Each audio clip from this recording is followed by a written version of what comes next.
अवधूत चिंतन श्री गुरुदेव दत्त श्री स्वामी समर्थ। तुम्हा सर्वांचं आपल्या स्वामी शक्ती या चॅनलमध्ये मनापासून स्वागत आहे।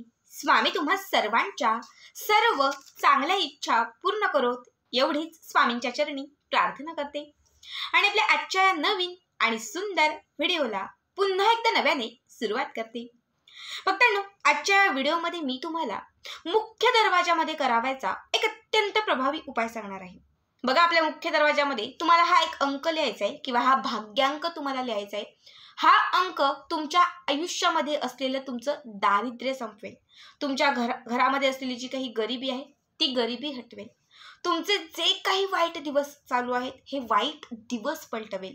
हा एक अंक तुमचं नशीब बदलवेल। बघा, खरं तर आपल्या घराचा जो मुख्य दरवाजा असतो, या मुख्य दरवाजातूनच आपल्या घरामध्ये माता लक्ष्मी प्रवेश करत असते आणि याच मुख्य दरवाजातून आपल्या घरामध्ये अवलक्ष्मी देखील प्रवेश करत असते। मुख्य दरवाजातूनच आपल्या घरामध्ये नेहमी पॉझिटिव्हिटी येते, सकारात्मकता येते आणि याच मुख्य दरवाजातून आपल्या घरामध्ये निगेटिव्हिटी आणि नकारात्मकता देखील प्रवेश करत असते। खरं तर आपल्या हातामध्ये असतं की आपण पॉझिटिव्हिटीला आपल्या घरात आणायचं की निगेटिव्हिटीला। जर तुम्ही मुख्य दरवाजावरती नेहमीच काही उपाय आणि सेवा करत राहिला तर नक्कीच तुमच्या घरामध्ये फक्त पॉझिटिव्हिटी आणि लक्ष्मीची प्राप्ती होईल। जर तुम्ही तिथे काही उपायच केले नाहीत, नेहमी तुमचा दरवाजा मळकटलेला असेल, नेहमी दरवाजाच्या समोर घाण असेल, कुठलेच उपाय सेवा केले नाहीत, तर आवर्जून तुमच्या घरामध्ये फक्त अवलक्ष्मी आणि निगेटिव्हिटीच प्रवेश करेल। बघा, नेहमीच तुम्हाला मी उपाय सेवा सांगत असते, मात्र आत्ताच्या या व्हिडिओमध्ये जो उपाय तुम्हाला मी सांगणार आहे हा माता लक्ष्मीला प्रसन्न करण्यासाठी, घरामध्ये पैशांचा ओघ वाढवण्यासाठी, घरामध्ये असलेला जो काही पैसा धन असेल यामध्ये वृद्धी करण्यासाठी हा उपाय अत्यंत विशेष आणि महत्त्वाचा आहे। ज्यांच्याही घरामध्ये खूप जास्त दारिद्र्य आहे, काही केल्या दिवस फिटत नाहीयेत, काही केल्या गरिबी हटत नाहीये, तर त्यांनी हा उपाय आवर्जून करा। हा उपाय केल्यानंतर 21 दिवसांच्या आत तुम्हाला याचा प्रचंड लाभ होईल। कितीही गरिबी असेल तर ती कुठेतरी कमी होत जाईल, धन लाभ व्हायला सुरुवात होईल, नशिबाची साथ तुमच्या कष्टांना मिळत जाईल। जिथे जिथे काम कराल, जिथे जिथे मेहनत कराल, त्या प्रत्येक गोष्टीला नशीब साथ देत जाईल, ज्यामुळे इच्छित मनोकामनाही पूर्ण होतील आणि जे काही तुमच्या मनासारखं हवं आहे ते सगळं मनासारखं घडत जाईल। आता जास्त वेळ न घेता कुठला नंबर लिहायचा आहे, उपाय कसा करायचा आहे, हे सगळं काही पुढे मी तुम्हाला सांगणार आहे। फक्त त्यासाठी आपला आजचा हा व्हिडिओ स्किप न करता शेवटपर्यंत बघा आणि जे कोणी आपल्या चॅनलवरती नवीन असतील त्यांनी लगेचच आपल्या चॅनलला सबस्क्राईब करा, कारण तुम्ही आपला चॅनल सबस्क्राईब केल्यामुळे मी पुढचे जे काही व्हिडिओ बनवेन ते सर्वात आधी तुम्हा सर्वांपर्यंत पोहोचतील। बघा, सगळ्यात अगोदर तुम्हाला सांगते की रोज आपल्या घराच्या समोर आपल्याला हळदीने एक स्वस्तिक काढायचं आहे। म्हणजे मुख्य दरवाजावरती काढतो तो वेगळा आणि आपलं जे घर असतं, घराच्या समोर जो उंबरठा असतो, या उंबरठ्याच्या समोर हळद घ्यायची, सुकी हळद घ्यायची, ओली नाही, सुकी हळद घ्यायची आणि त्या सुक्या हळदीने आपल्याला उंबरठ्याच्या समोर एक स्वस्तिक काढायचं आहे। न चुकता रोज, जसं आपण देवघरामध्ये दिवा लावतो, तुळशीच्या समोर दिवा लावतो, तसा न चुकता रोज उंबरठ्याच्या समोर दिवा लावत चला। तसंच जसं आपण देवांना अगरबत्ती ओवाळतो, आपल्या तिजोरीला ओवाळतो, घरातील कोपऱ्यांमध्ये अगरबत्ती ओवाळतो, तसं मुख्य दरवाजालाही रोज अगरबत्ती ओवाळायची आणि त्याच्या बाजूला एक अगरबत्ती लावून ठेवायची। शक्य नाही झालं तरी मी सांगेन तुम्हाला की रोज आपल्या घराच्या समोर, म्हणजे अंगणामध्ये असेल किंवा मुख्य दरवाजाच्या समोर असेल, एक सडा घाला, म्हणजे एक छोटीशी का होईना रांगोळी काढा। माता लक्ष्मीला रांगोळी ही अत्यंत प्रिय आहे। ज्या घराच्या समोर दररोज सडा घातला जातो तिथे माता लक्ष्मी ही अखंड रूपाने प्रसन्न असते। जर तुमच्या घरात खूपच गरिबी असेल, काही केल्या घरामध्ये पैसा येत नसेल, पैशांचे मार्ग जर अडलेले असतील, तर छोटे छोटे उपाय करून बघा, तुम्हाला याचा खूप जास्त लाभ होत जाईल। आता मेन आजचा तुम्हाला उपाय सांगते। आपल्याला भाग्यांक लिहायचा आहे, पण त्या अगोदर काय करायचं बघा, हा उपाय तुम्ही कुठल्याही दिवशी केलात तरी चालेल, कुठल्याही दिवसापासून तुम्ही सुरू करा, चालेल। आपल्या घराचा जो मुख्य दरवाजा आहे ना, ज्या दिवशी तुम्ही करा तो संपूर्ण पुसून घ्यायचा आहे, आतून बाहेरून मुख्य दरवाजा पूर्ण पुसायचा आहे।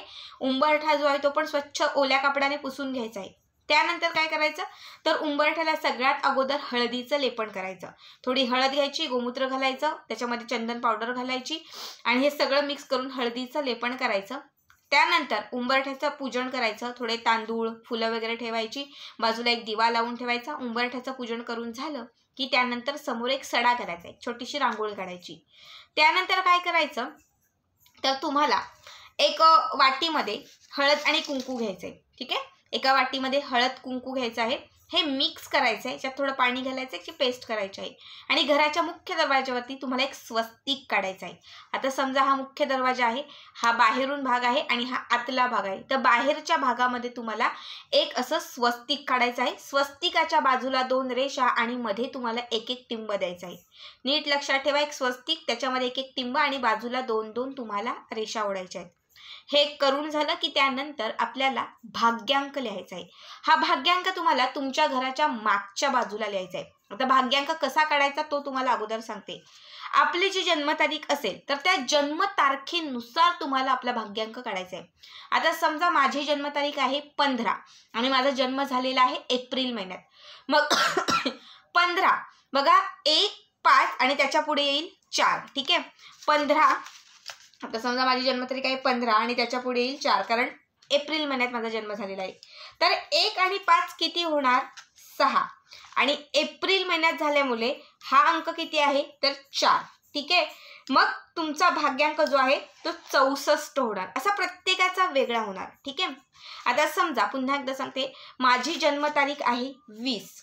ठीक आहे. आणि माझा जन्म झालेला आहे 1 तारखेला, म्हणजे माझा जन्म जो आहे तो 1 जानेवारीला झालेला आहे, त्याच्या पुढे येणार 1. आता 20 जन्मतारीख असल्यामुळे 2 आणि 0 किती होणार? 2 आणि 1 जानेवारीत माझी जन्मतारीख झाल्यामुळे तो 1 आकडा इथे येईल, म्हणजे किती भाग्यांक होणार? 21. पुन्हा एकदा तुम्हाला सांगते, नीट समजून घ्या. आता समजा माझी जन्मतारीख आहे 7. ठीक आहे. माझी जन्मतारीख आहे 7 आणि माझा जो जन्माचा महिना आहे, हा जन्माचा महिनाही माझा 7वाच महिना आहे. मग याच्या पुढे येणार 7. आता तुमचा भाग्यांक किती होणार? 7 आणि 7 इथे येणार 77. ठीक आहे. असा तुम्हाला तुमचा जो पण जन्माची जी वेळ असेल, म्हणजे जन्माचा जी तारीख असेल ती आणि तुमचा जन्माचा महिना यांची काउंट करून तुम्हाला हा आपला भाग्यांक काढायचा आहे आणि हा भाग्यांक तुम्हाला घराच्या मागे लिहायचा आहे. समजा हा दरवाजा आहे, दरवाजाच्या पुढे स्वस्तिक काढलेला आहे, तर या स्वस्तिकाच्या मागे तुम्हाला हा भाग्यांक लिहायचा आहे. बघा लक्षात ठेवा, जर तुमच्या घरामध्ये शत्रुपीडा असेल, समाजातून तुम्हाला त्रास होत असेल, सतत समाजामध्ये अपमान सहन करावा लागत असेल, घरामध्ये काही केल्या पैसा येत नसेल, तर अशा वेळेस हा भाग्यांक तुम्हाला अष्टगंधाने लिहायचा आहे. अष्टगंध घ्यायचं, थोडं पाणी मिक्स करायचं आणि त्याने हा भाग्यांक लिहायचा आहे. जर तुमच्या घरात दारिद्र्य खूप असेल, गरिबी काही केल्या कमी होत नसेल, घरामध्ये पैसा येत नसेल, कर्ज खूप वाढलं असेल, तर अशा वेळेस हा भाग्यांक लिहायचा आहे तुम्हाला फक्त हळदीने. हळद आणि पाणी घाला आणि ते मिक्स करून त्याने तुम्हाला हा भाग्यांक लिहायचा आहे. आणि तिसरी गोष्ट म्हणजे जर तुमच्या घरामध्ये सुख नसेल, बाकी सगळे पण सुख नाही, समाधान नाही, आनंद नाहीये, ऐश्वर्य नाहीये, कुठल्याच इच्छा पूर्ण होत नाहीयेत, तर अशा वेळेस तुम्हाला कुंकू घ्यायचा आहे, त्याच्यामध्ये थोडीशी चंदन पावडर टाकायची आहे, हे मिक्स करायचं आहे आणि हा भाग्यांक जो आहे तो तुम्हाला कुंकू आणि चंदनाच्या पावडरीने लिहायचा आहे. ठीक आहे. येता जाता, दररोज येता जाता जेव्हा घरामध्ये प्रवेश कराल तेव्हा त्या भाग्यांकाला स्पर्श करायचा आहे. घराच्या बाहेर पडाल तेव्हाही त्या भाग्यांकाला स्पर्श करायचा आहे. समजा 5-6 दिवसात, 8-10 दिवसात तो कधी पुसटला, म्हणजे कधी असं तुम्हाला वाटलं की आता खूप पुसट झालेला आहे, अशा वेळेस तो क्लीन करून टाका आणि सांगितल्या पद्धतीने पुन्हा हा भाग्यांक जसा तुमचा प्रॉब्लेम असेल त्यानुसार अष्टगंध किंवा चंदन पावडर किंवा कुंकू किंवा फक्त हळदीने तुम्हाला तो लिहायचा आहे.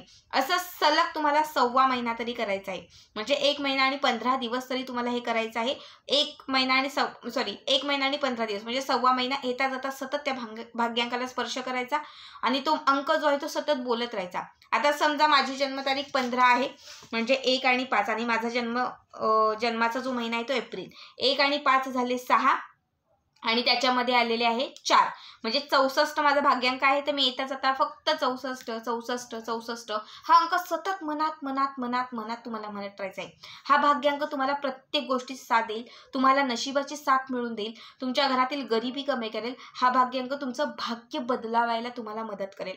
बघा हा उपाय मी बऱ्याच लोकांना सांगितलेला आहे, बऱ्याच लोकांना, आणि आज मी तुमच्यासोबत हा शेअर करत आहे. सगळ्यांना सांगेल की करून बघा. ज्यांच्याही आयुष्यात खूपच गरिबी आहे, दारिद्र्य खूप आहे, त्यांनी तर आवर्जून करा. आता एक लक्षात ठेवा की असं नाहीये की कुठलाही अंक लिहिला म्हणजे सगळं बदललं. कष्ट आणि मेहनत त्याच्यासोबत खूप महत्त्वाचे आहेत. सगळ्यांना कष्ट आणि मेहनत करायचे आहेत. कष्ट आणि मेहनतीसोबत तुम्हाला हे उपाय करायचे, तरच ते उपाय लाभ देतील. फक्त दिवसभर झोपून राहाल आणि नंबर बोलत राहाल, काहीच होणार नाही. पण नंबर लिहाल, मनापासून उपाय कराल, मनापासून पॉझिटिव्हिटीने सगळ्या सेवा कराल आणि त्यासोबत मेहनत कराल, तर 1001% सांगते, जे काम, जी इच्छा 1 वर्षात पूर्ण होणार असेल, ती इच्छा आणि ते काम तुमचं 1 महिन्याच्या आत पूर्ण होणार. फक्त आणि फक्त कर्म, कष्ट आणि त्यासोबत मेहनत ही महत्त्वाची आहे आणि त्यासोबत हे उपाय आणि सेवा तुम्हाला करायच्या आहेत. ठीक आहे. तर आजचा हा व्हिडिओ तुम्हाला कसा वाटला कमेंट करा आणि असेच पुढचे व्हिडिओ पाहण्यासाठी चॅनलला सबस्क्राईब करा. भेटूयात पुन्हा एकदा अशाच एका नवीन सुंदर आणि छान व्हिडिओमध्ये. तोपर्यंत सर्वांनाच धन्यवाद. श्री स्वामी समर्थ. जय जय स्वामी समर्थ.